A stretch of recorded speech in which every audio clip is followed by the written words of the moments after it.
Hi friends, నేను miss వచ్చాను. ఈరోజు ఇది దోశ అండి. దోశ అంటే మామూలు దోశ కాదండి, ఇది బీరకాయ తొక్కలు ఉంటాయి కదా, పై తొక్క, దాంతోనండి. ఇది బీరకాయ తొక్కు శుభ్రంగా కడిగేసుకొని మనం ఇలా మిక్సీలో వేసుకొని అందులో 2-3 కొబ్బరికాయ ముక్కలు కూడా వేసుకొని మిక్సీ పట్టాలండి. ఒకసారి మిక్సీ పట్టుకొని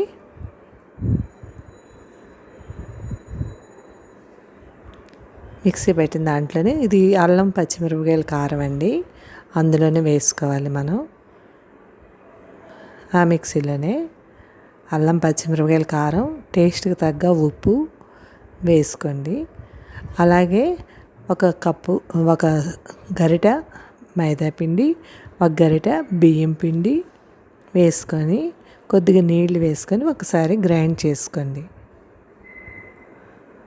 ఇలా మీరు మిక్సీ చేసుకుంటే దోశ అంతా కలుస్తుంది. ఒకసారి బీరపట్టు అంతా బాగా మెత్తగా నలుగుతుందండి. చూసారా, పెసరట్టు ముద్దలాగా నలిగిపోయింది. ఇది ఇలా ఒక బౌల్లోకి తీసుకోండి. ఆ మిక్సీ కడిగేసుకొని నీళ్ళు కూడా అందులో వేసుకోండి. ఇందులో కరాచీనొక మనం ఏ గరిటతో వేసామో అదే గరిటతో మైదా పిండి, బియ్యం పిండి, కరాచీనొక వేసుకోండి. అందులోనే కొద్దిగా జీలకర్ర, పసుపు వేసుకొని బాగా కలుపుకొని ఒకసారి పక్కన పెట్టుకోండి. ఈ లోపల మనం పెనం వేసుకుంటే పెనం బాగా కాలాలండి. కాలేక నూనె రాసుకొని మనం అట్లకి దోశకి కొద్దిగా పలచగా నీళ్ళు ఇంకా పలచగా వేసుకొని దోశ పిండి ఎలాగో కలుపుకుంటామో రవ్వ దోశకి అలాగే ఇది పలచగా కలుపుకోండి. ఇలా పలచగా కలుపుకొని రేకు కాలేక ఇలా పలచగా వేసుకోండి. అట్టు వేసుకుంటే చాలా పలచగా వస్తాయండి, కానీ టేస్ట్ కూడా చాలా బాగుంటుందండి. మీరు ట్రై చేయండి.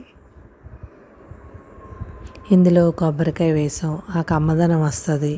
బీరపట్టు కూడా మంచిది కదండి, హెల్త్కి కూడా మంచిది. బీరపట్టు పారేయకుండా మనం ఇలా వేస్ట్ చేయకుండా ఇలా చేసుకోవచ్చు. అలాగే బీరపట్టు వేపుడు కూడా ఫ్రై కూడా చేసుకోవచ్చు అండి. బీరపట్టు పచ్చడి కూడా చేసుకోవచ్చు. దీంతో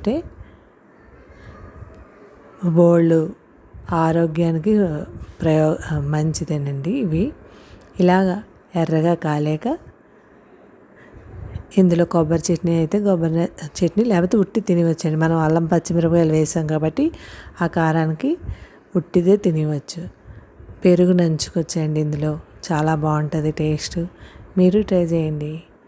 అంతేనండి, ఎంతో టేస్టీ అయినా బీరపట్టు ఎర్రటి దోశ చాలా బాగుంటుంది. మీరు ట్రై చేసి కామెంట్లో పెట్టండి. Thank you. సబ్స్క్రైబ్ చేయండి, లైక్ కొట్టండి, కామెంట్ పెట్టండి. బాయ్. చూసారా, నేను పెరుగు వేసుకున్నాను. పెరుగు వేసుకొని ఇలా నంచుకొని తినచ్చు, చాలా బాగుంటుంది. మీరు ట్రై చేయండి. Thank you. అలాగన్నీ వేసుకుంటానండి.